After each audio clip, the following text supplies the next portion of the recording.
My neighbor spent every October on a ladder scooping dead leaves and gunk out of his gutters. He hated it. It's a cold, wet, back-breaking job. And at his age, honestly, it was starting to be dangerous. He talked about hiring a gutter guard installer who quoted $2,700 to wrap his entire house in those aluminum screen systems. Before he signed, I showed him a different approach. $1, 15 minutes of work per downspout, and no more ladder climbing for gutter cleaning. 3 years later, his gutters are still flowing clean. No clogs, no overflow, no ice dams. He hasn't been on a ladder since. The trick isn't a product. It's a small, simple hack that exploits a basic principle of debris flow.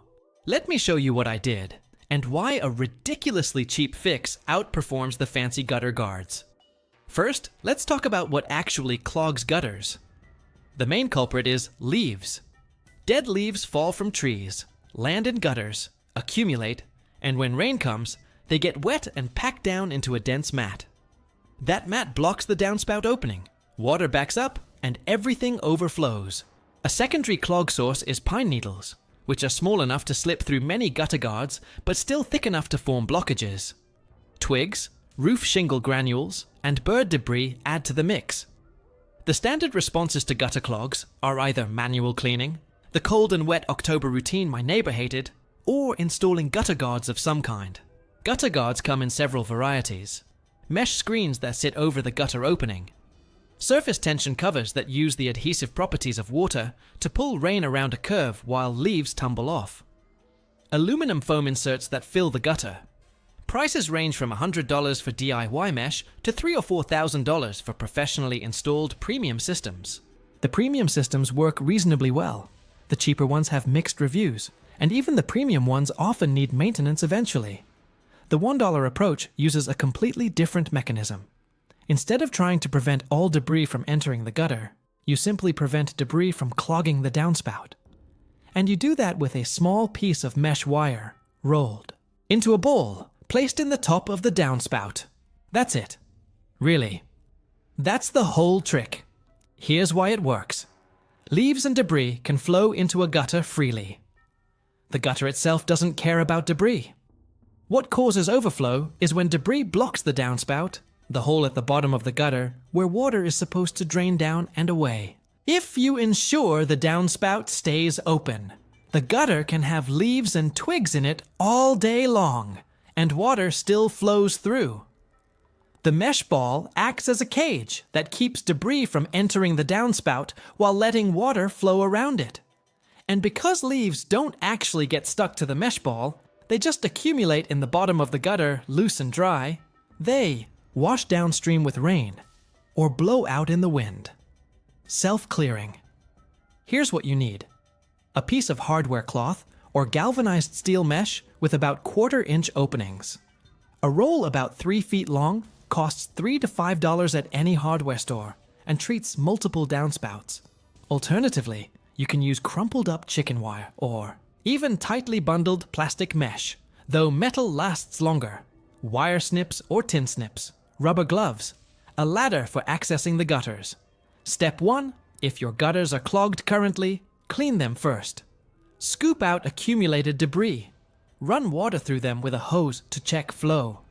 Clean the downspout by pushing a wet, dry vacuum or a garden hose down it.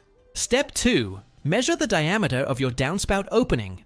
Standard residential downspouts are either 3 inches by 4 inches rectangular or 4-inch round. Cut a piece of mesh that's large enough to form a ball that fits snugly into the top of the downspout opening. Usually about 8 to 12 inches square gives you enough material to crumple into a proper shape. Step 3. Crumple the mesh into a loose ball shape. It should be roughly the size of a softball. You want it tight enough to stay in place, but loose enough that water flows freely through the gaps. Step 4. Insert the ball into the top of the downspout. Push it down into the opening firmly. It should wedge in place.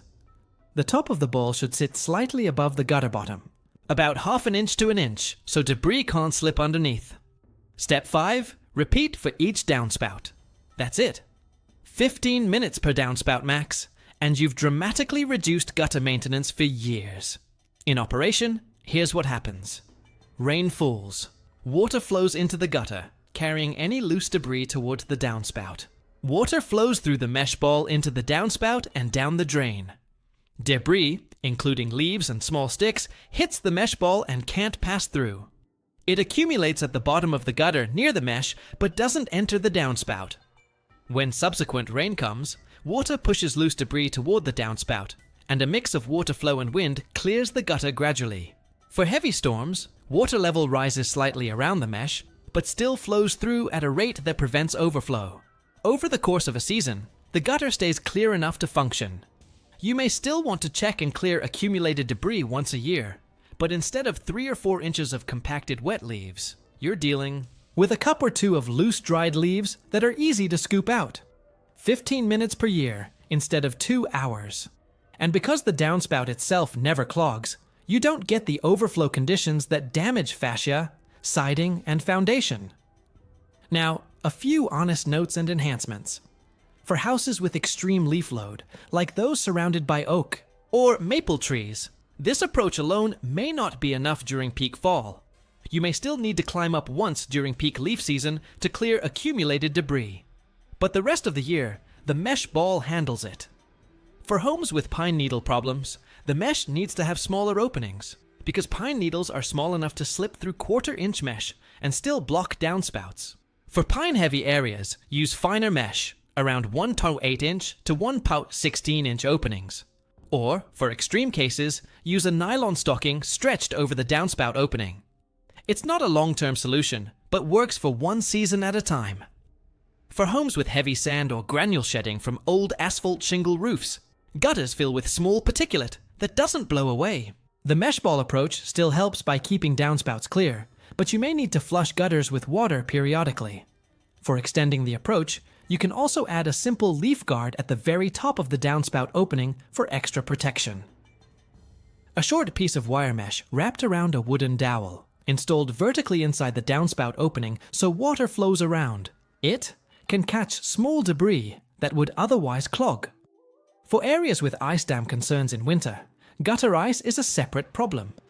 The mesh ball approach doesn't affect ice dam formation, but keeping gutters clean of debris is one factor in reducing ice dam severity. Ice dams form when snow melts on a warm roof and refreezes on a cold gutter edge. Address attic insulation and ventilation for ice dam reduction. For homes with the heavy-duty premium gutter guards already installed, the mesh ball still provides additional protection and serves as backup when the primary guards inevitably get debris buildup. One more enhancement. For a more permanent and professional look, you can buy pre-made downspout strainers. These are plastic or metal caged balls specifically designed for this purpose, about $3 to $5 each. They fit more precisely than crumpled mesh and stay in place more reliably. A pack of 4 costs about $12 and handles a typical house. If you want to do this right, a commercial strainer beats crumpled mesh in appearance and function for just a few dollars more. The economic comparison: $3 to $12 for mesh or strainers versus $2,700 for premium gutter guards. The DIY approach works about as well for most homes and scales much better. You can upgrade one downspout at a time, test the approach in your specific environment, and decide whether to continue or switch to a more expensive system. Other gutter health tips. Clean gutters at least once a year, ideally in late fall after most leaves have dropped. Even with protection, some maintenance is always wise. Check downspout discharge. Water should flow well away from the foundation. If your downspout ends at the foundation, add an extension or a splash block to direct water at least 6 feet from the house. Foundation water damage is far more expensive than gutter cleaning. Check gutter slope. Gutters should slope toward downspouts at about 1/4 inch per 10 feet. If water pools in the gutter rather than flowing to the downspout, the gutter may need to be adjusted. Check gutter supports.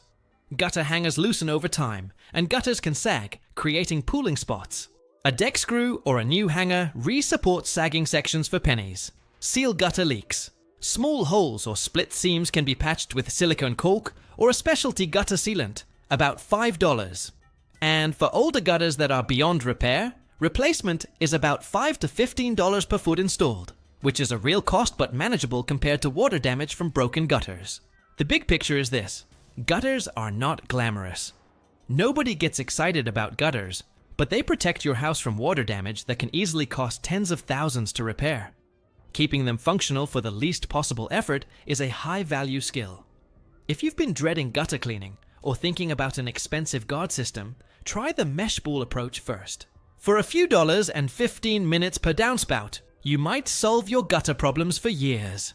And if it doesn't fully work for your situation, you've lost almost nothing, and the premium systems are still available.